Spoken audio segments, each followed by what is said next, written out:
Hi friends, welcome to food roundup. ఈ రోజు మనం టమాటా పండు మిరపకాయ పచ్చడి ఎలా తయారు చేసుకోవాలో చూద్దాం. ఈ సీజన్ లో పండు మిరపకాయలు బాగా దొరుకుతాయి కాబట్టి వీటితో రకరకాల పచ్చళ్ళు చేసుకుంటారు.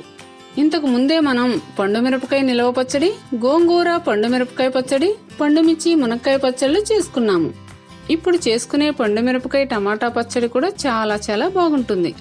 ఈ వీడియో చూడడానికి ముందు ఫ్రెండ్స్, ఇంతవరకు మన ఛానల్ ఎవరైనా సబ్స్క్రైబ్ చేసుకోకపోతే వెంటనే సబ్స్క్రైబ్ చేసుకోండి. అలాగే పక్కనున్న బెల్ ఐకాన్ మీద క్లిక్ చేసి ఆల్ ని ఓకే చేయండి. ఈ పచ్చడి తయారీ కోసం మనం 1/2 కిలో టమాటాలను, 1/2 కిలో పండు మిరపకాయలను తీసుకున్నాం. వీటిని ముందుగానే కడిగి తడి లేకుండా తుడుచుకుని 10 నిమిషాల పాటు గాలికి ఆరబెట్టుకుని సిద్ధంగా ఉంచుకున్నాము.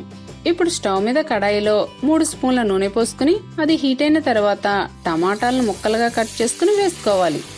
ఇందులో 50 గ్రాముల చింతపండు వేసుకుని కలుపుకోవాలి. స్టవ్ మీడియం ఫ్లేమ్ లో పెట్టుకుని ఈ టమాటా ముక్కలను ఉడికించుకోవాలి. ముక్కల్లోని వాటర్ అంతా బయటకు వచ్చి దగ్గరకు అయ్యేంత వరకు ఉడికించుకోండి. టమాటా ముక్కలన్నీ ఇలా దగ్గరకయ్యి ఆయిల్ కనిపిస్తున్నప్పుడు బయటకు తీసేసుకుని చల్లారనివ్వాలి.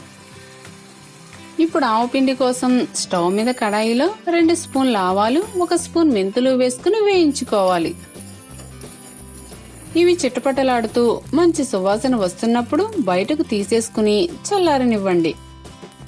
చల్లారిన వీటిని మిక్సీ జార్లో వేసుకుని మెత్తగా మిక్సీ పట్టుకోవాలి.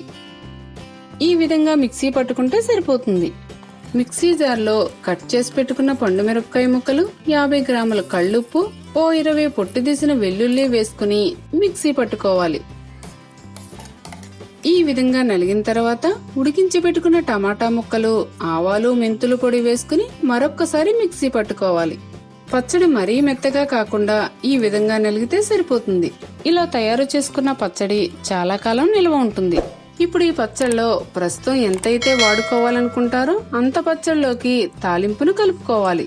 తాలింపు కోసం స్టవ్ మీద పాన్ లో 2 స్పూన్ల నూనె వేసుకుని అది హీట్ అయిన తర్వాత 1/2 స్పూన్ ఆవాలు, 1/2 స్పూన్ మెంతులు, 8 వెల్లుల్లి, కొద్దిగా కరివేపాకు వేసుకుని వేయించుకోవాలి. ఇవి వేగిన తర్వాత 5 ఎండుమిరపకాయల ముక్కలు, కొద్దిగా పసుపు వేసుకుని వేయించుకోవాలి. ఎండుమిరపకాయలు 1 నిమిషం పాటు వేగితే సరిపోతుంది. ఇప్పుడు స్టవ్ ఆఫ్ చేసుకుని మిక్సీ పట్టుకున్న టమాటా పేస్ట్ వేసుకుని బాగా కలుపుకోవాలి.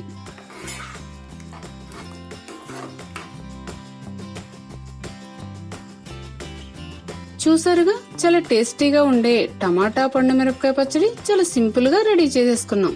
ఇది వేడివేడి అన్నంలో కలుపుకుని తింటే చాలా రుచిగా ఉంటుంది. అలాగే ఈ పచ్చడిని ఇడ్లీ, దోశ లాంటి టిఫిన్స్ లో కూడా వాడుకోవచ్చు. ఈ వీడియో మీకు నచ్చినట్లయితే లైక్ చేయండి, షేర్ చేయండి. మరిన్ని మా వీడియోల కోసం ఫుడ్ రౌండప్ ఛానల్ ని సబ్స్క్రైబ్ చేయడం మర్చిపోకండి.